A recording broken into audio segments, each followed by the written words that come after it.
ఈ నిజామాబాద్ పార్లమెంట్ నియోజకవర్గ 5 నియోజకవర్గాల ఉన్నూరు కాపు సంఘాలు అధ్యక్షులు కార్యదర్శులు ఇంకా మిగతా రాజకీయ హోదాలు ఉన్న వాళ్ళు కుల పెద్దలు కావచ్చు సంఘంలో ఉన్నత హోదాలు ఉన్న వాళ్ళు కావచ్చు అందరికీ నా యొక్క నమస్కారం.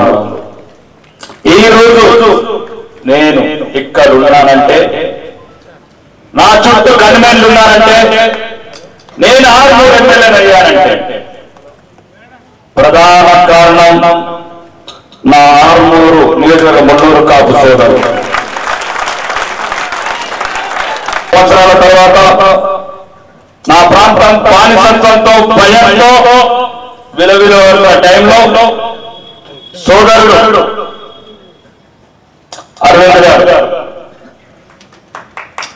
అన్ని పార్టీల వ్యవహారాలు వచ్చాయి.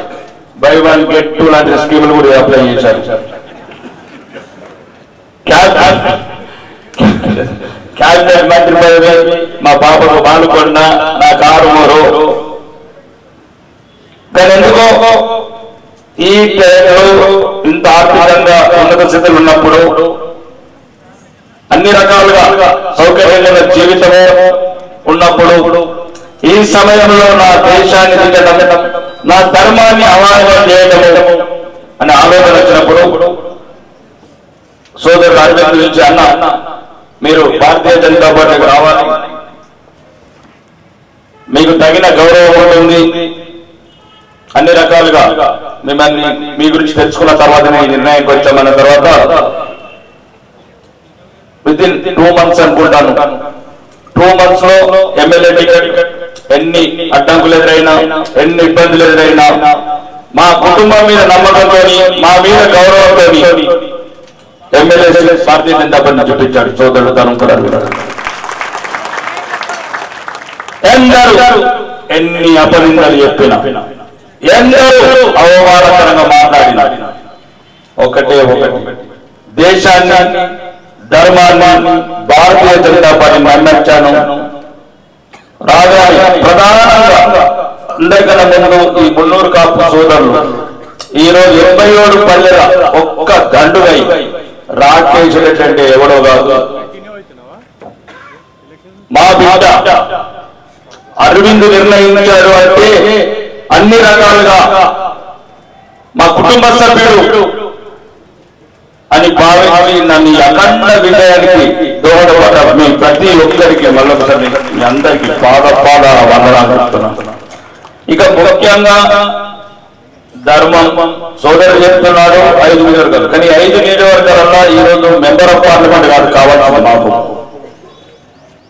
మా కడుగడుగున ఈ కాంగ్రెస్ ప్రభుత్వం అడ్డంకులు సృష్టిస్తున్నట్టు మేమేం చేద్దామన్న కాళ్ళకు ముళ్ళ కంచెలు వేస్తున్నట్టు 10 కోట్లు కూడా ఇవ్వట్లేదు, 10,000 కోట్లు తీసుకెళ్తున్నారు కొందరు కాంగ్రెస్ వాళ్ళు వాళ్ళ ప్రాంతానికి. అది కూడా నేను అడిగాను. ఈ రోజు మాకు అరవింద్ గారు అవసరం, మాకు తెలంగాణ మొత్తానికి అరవింద్ గారు అవసరం. అరవింద్ మెంబర్ ఆఫ్ పార్లమెంట్ అనుకోకండి గెలిస్తే కేంద్రంలో ఒక ప్రధానమైన స్థానంలో ఉంటాడు. అమిత్ షా గారు చెప్పారు సోదరుడు దేశంలో ఉన్నతమైన పదవిలో ఉన్నతమైన పోర్ట్ఫోలియోలో క్యాబినెట్ ర్యాంక్ లో కేంద్ర మంత్రి ఉంటే ఈ చిల్లర మల్లర కాంగ్రెస్ వాళ్లకు సరైన సమాధానం చెప్తాం. ఎట్లా చెప్పాలి అట్లా చెప్తాం, రాజ్యాంగబద్ధంగా చెప్తాం. దేశం మాది, 20 రాష్ట్రాల అధికారం మాది, మమ్మల్ని కూడా ఆపలేదు.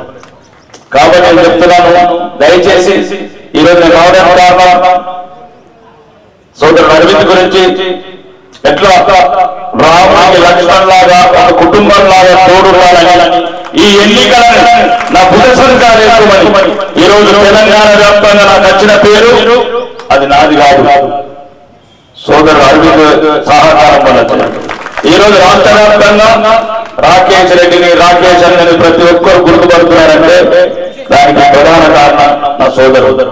ఈ ఎలక్షన్ లో మీ అందరి సహకారం కోరుతున్నాను. కుట్లలాంటి తప్పులు మళ్ళీ జరగకూడదు, మన జాతి తల దించకూడదు.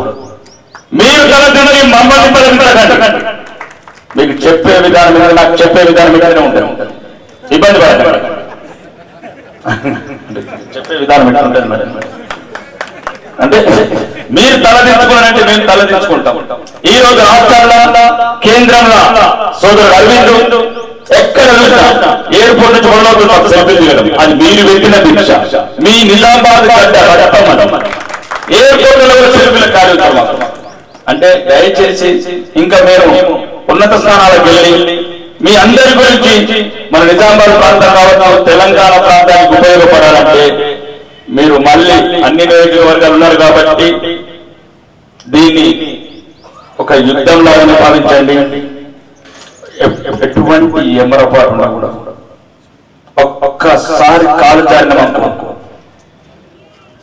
సియాచిన్ ఐస్ కందాల కాలు జారినట్లు మళ్ళా పైకి రాలేదు. కాబట్టి దయచేసి మీ అందరిని అడుగుతున్నారు, మీ 5 నియోజకవర్గాలని ఈసారి ఎంత అత్యధిక మెజారిటీతో గెలిపిస్తే అరవింద్ని మనకంత ఉన్నతమైన స్థానంలో ఉంటారు. ఇంకా ప్రతి చోట ఉద్రేకపరచండి, ఉత్సాహపరచండి, జాతి మేల్కొల్పండి. మున్నోడు కాపే కాదు హిందూ జాతి మొత్తం మేల్కొనాల్సింది. మేము 10 ఏళ్ళు కాపాడతాం, ఇంకా 20 ఏళ్ళు కాపాడాల్సిన తర్వాత అమిత్ షా గారు నరేంద్ర మోడీ గారు ఇంకా 10 ఏళ్ళు ప్రతి చోట హిందువులు అవమానం పాలవుతున్నారు, అపహాస్యం పాలవుతున్నారు, అవహేళన పాలవుతున్నారు. నిన్న మొన్న మేము ఎమ్మెల్యే గెలిచిన తర్వాత కూడా ఛత్రపతి శివాజీ విగ్రహం పెట్టనిస్తలేదు. తెలంగాణ బిడ్డలను చంపిన పార్టీ. కాబట్టి దయచేసి కాంగ్రెస్ గుర్తు వారికి రావాల్సిందే. అప్పుడే హిందువులు గౌరవంగా బతకగలుగుతారు. బతకడం వేరు, హిందువులు బతకడం వేరు, గౌరవంగా బతకడం వేరు. ఈ రోజు నిజామాబాద్ ఉన్నది, ఇదేమే బతకడం వేరు. గౌరవంగా బతకరా, భయంగా బతకరా మీరు తెలుసుకోండి. మా దగ్గర ఆర్మూర్ మహేశ్వరి కాలనీ బతకడం వేరు, మహారాష్ట్రలో జిరాయి బతకడం వేరు. బతకండి, గౌరవంగా బతకండి. మన దేశంలో మనము, మన ప్రాంతాలు మనము, మన జిల్లాలో మనము, మన సంఘం ప్రాంతం అభివృద్ధి ఉండాలంటే ఈసారి ఈ పరిస్థితులలో ఈ తెలంగాణలో అత్యధిక మెజారిటీతో మన సోదరుడు అరవింద్ గారిని గెలిపించి ప్రధానమంత్రి నరేంద్ర మోడీ గారి విశ్వ నాయకుడికి ఆ నాయకత్వానికి మరొకసారి ఆమోదం తెలిపి కమలం గుర్తుకు ఓటేసి గెలిపించాలని మీ సోదరుడిగా, మీ అన్నదమ్ముడిగా మళ్ళొకసారి చేతులు ప్రార్థించి అడుగుతున్నాను. బోలో భారత్ మాతా కీ జై.